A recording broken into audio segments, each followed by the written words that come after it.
मुल्क में आज कोविड के 2,68,833 नए केसेस, 402 अमवात। एक्टिव केसेस की तादाद 14,17,000 से बढ़ गई।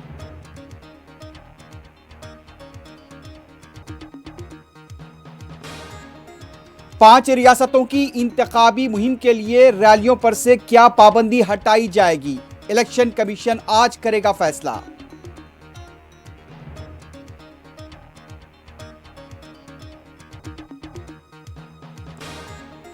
समाजवादी पार्टी के दफ्तर में गुज़िश्ता रोज हुई तकरीर पर मुकदमा दर्ज।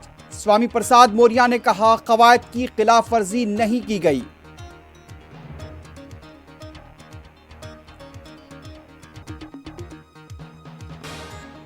समाजवादी पार्टी कानून तोड़ने का दूसरा नाम, फिर से गुंडा राज का मंसूबा, बीजेपी कायदीन का इल्जाम।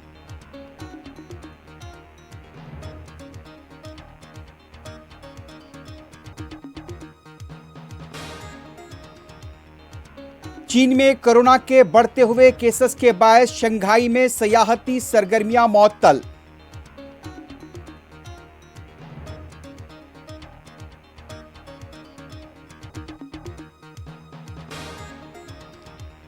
अमेरिकी शहर लॉस एंजलिस में अमेज़न और फेडेक्स के कार्गो ट्रेन को लूट लिया गया। खाली डब्बे पटरियों पर फेंक दिए गए।